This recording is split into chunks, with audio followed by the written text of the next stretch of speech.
Hello दोस्तों, मैं एक ऐसे विषय पर चर्चा करने के लिए उत्साहित हूँ जो हम में से कई लोगों को प्रभावित करता है, फिर भी अक्सर किसी का ध्यान नहीं जाता है। विटामिन डी की कमी। मैं देखने के लिए कुछ संकेत और लक्षण साझा करूंगा और हम इस गुप्त हेल्थ समस्या से निपटने के लिए कुछ घरेलू उपचार तलाशेंगे।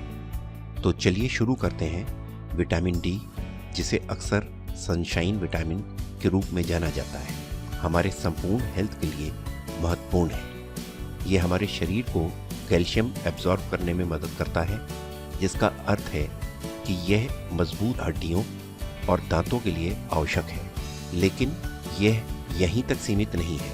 विटामिन डी मांसपेशियों के कार्य और हमारी इम्यूनिटी सिस्टम के लिए भी महत्वपूर्ण है। फिर भी इसके महत्व के बावजूद विटामिन डी की कमी आश्चर्यजनक रूप से आम है।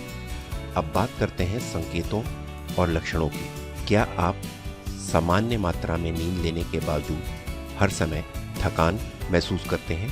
या हो सकता है कि आपने देखा हो कि आपको दूसरों की तुलना में सर्दी या संक्रमण अधिक बार होता है। ये संकेत हो सकते हैं कि आपके शरीर में विटामिन डी की कमी हो रही है। कुछ अन्य संकेतों में हड्डी और पीठ में दर्द, खराब मूड या डिप्रेशन और घाव ठीक ना होना शामिल है।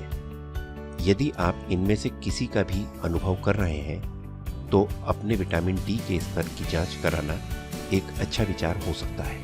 अब यदि आपको पता चलता है कि आप में विटामिन डी की कमी है तो चिंता ना करें।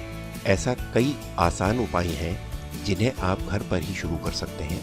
सबसे पहले सूरज की रोशनी। दोपहर की धूप में सिर्फ 10 से 15 मिनट का समय आपके विटामिन डी के स्तर को काफी बढ़ा सकता है। हालांकि यदि आप अधिक समय तक बाहर रहते हैं तो सनस्क्रीन लगाना याद रखें, क्योंकि हम त्वचा की सुरक्षा के साथ अपने विटामिन डी को संतुलित करना चाहते हैं। आगे बात करते हैं आहार की। अपने भोजन में विटामिन डी से भरपूर खाद्य पदार्थों को शामिल करने से बड़ा अंतर आ सकता है। सैल्मन और मैक्रेल जैसी वसायुक्त मछलियां, दूध, संतरे का रस और अनाज जैसे गरिष्ठ खाद्य पदार्थ और यहाँ तक कि अंडे की जर्दी भी इसके अच्छे सोर्स हैं। जो लोग धूप में रहना या आहार संबंधी प्रतिबंधों से जूझते हैं, उनके लिए सप्लीमेंट एक शानदार विकल्प है। विटामिन डी की खुराक व्यापक रूप से उपलब्ध है और ये आपके स्तर को वापस उस स्तर तक लाने में आपकी मदद कर सकती है जहां उन्हें होना चाहिए।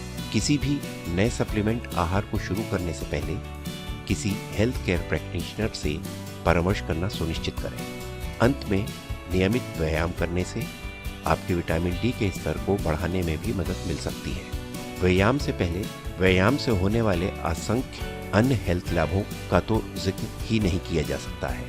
चाहे वे पार्क में तेज सैर हो, बाइसिकल की सवारी हो या आपके लिविंग रूम में योग सत्र हो, सक्रिय रहना महत्वपूर्ण है। इसे पूरा करने के लिए विटामिन डी की कमी पर काबू पाने के लिए संकेतों को जानना, सही मात्रा में धूप लेना, सही भोजन करना, यदि आवश्यक हो तो सप्लीमेंट आहार पर विचार करना और सक्रिय रहना शामिल है। साधारण परिवर्तन बड़ा प्रभाव डालते हैं। शामिल होने के लिए धन्यवाद और याद रखें, छोटे कदम उठाने से आपके हेल्थ में बड़े सुधार हो सकते हैं।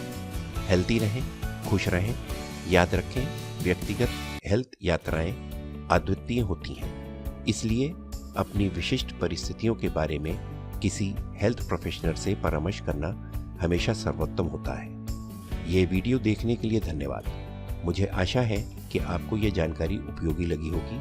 अधिक हेल्थ जानकारियों के लिए लाइक, शेयर और सब्सक्राइब करें और घंटी के आइकन को अवश्य दबाएं। अगली बार तक चमकते रहो। मिलते हैं अगली वीडियो में। धन्यवाद।